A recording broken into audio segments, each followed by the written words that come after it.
suku-suku di seberang sungai Yordan mendirikan mezbah. Yosua 22. Maka pulanglah Bani Ruben, Bani Gad dan suku Manasye, yang setengah itu, dan mereka pergi meninggalkan orang Israel, keluar dari Silo di tanah Kanaan untuk pergi ke tanah Gilead, tanah milik mereka yang didiami mereka sesuai dengan titah YHWH dengan perantaraan Musa. Ketika mereka sampai ke Gelilot pada sungai Yordan, yang di tanah Kanaan, maka Bani Ruben, Bani Gad dan suku Manasye, yang setengah itu mendirikan mezbah di sana di tepi sungai Yordan, mezbah yang besar bangunannya.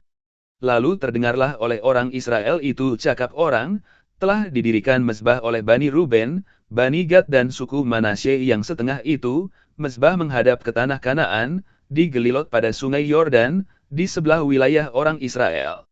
Ketika hal itu terdengar oleh orang Israel, berkumpullah segenap umat Israel di Silo, untuk maju memerangi mereka. Kemudian orang Israel mengutus kepada Bani Ruben, kepada Bani Gad dan kepada suku Manasye yang setengah itu, ke tanah Gilead, Imam Pinehas bin Eleazar.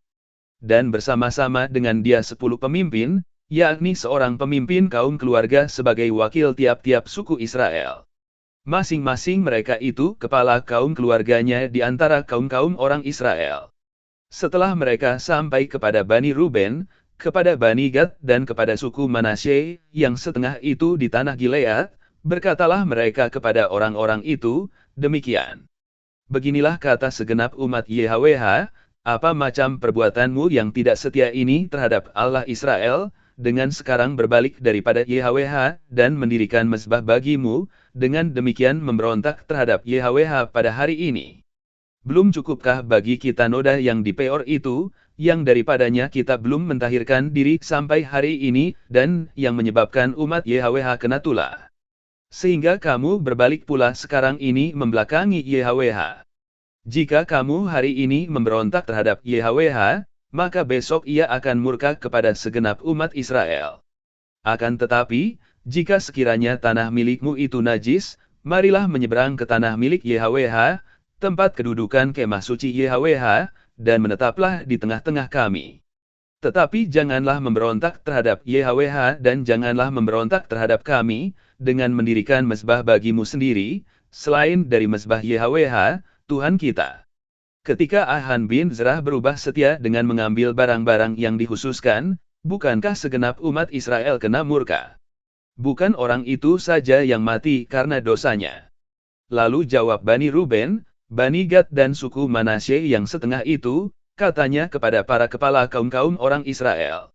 Tuhan segala Tuhan, YHWH, Tuhan segala Tuhan, YHWH, dialah yang mengetahui, dan patutlah orang Israel mengetahuinya juga. Jika sekiranya hal ini terjadi dengan maksud memberontak, atau dengan maksud berubah setia terhadap YHWH, biarlah jangan YHWH selamatkan kami pada hari ini. Jika sekiranya kami mendirikan mezbah untuk berbalik daripada YHWH, untuk mempersembahkan korban bakaran dan korban sajian di atasnya, serta korban keselamatan di atasnya, biarlah YHWH sendiri yang menuntut balas terhadap kami. Tetapi sesungguhnya, kami telah melakukannya karena cemas. Sebab pikir kami, di kemudian hari anak-anak kamu mungkin berkata kepada anak-anak kami, demikian, apakah sangkut pautmu dengan YHWH, Tuhan Israel? Bukankah YHWH telah menentukan sungai Yordan sebagai batas antara kami dan kamu, hai orang Bani Ruben dan Bani Gad? Kamu tidak mempunyai bagian akan YHWH. Demikianlah mungkin anak-anak kamu membuat anak-anak kami berhenti daripada takut akan YHWH. Sebab itu kata kami, biarlah kita mendirikan mezbah itu bagi kita. Bukanlah untuk korban bakaran dan bukanlah untuk korban sembelihan. Tetapi supaya mezbah itu menjadi saksi antara kami dan kamu, dan antara keturunan kita kemudian, bahwa kami tetap beribadah kepada YHWH di hadapannya dengan korban bakaran, korban sembelihan, dan korban keselamatan kami. Jadi tidaklah mungkin anak-anak kamu di kemudian hari berkata kepada anak-anak kami, kamu tidak mempunyai bagian pada YHWH.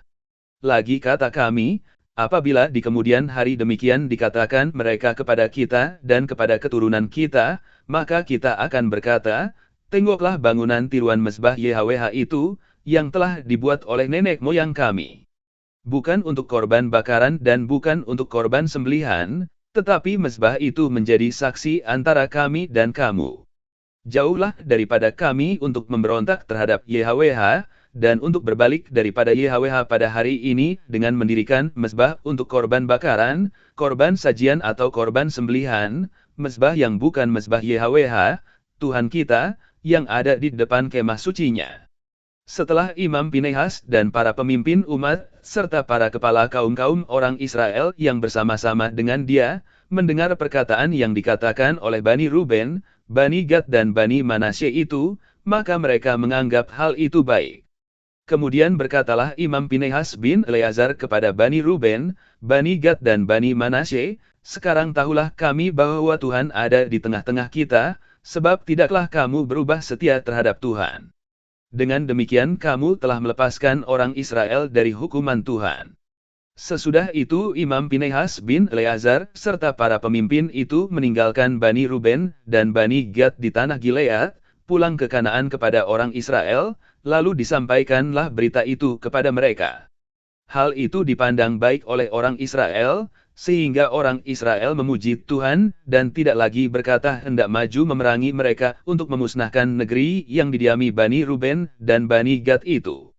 Dan Bani Ruben dan Bani Gad menamai mezbah itu, saksi, karena inilah saksi antara kita, bahwa YHWH itulah Tuhan.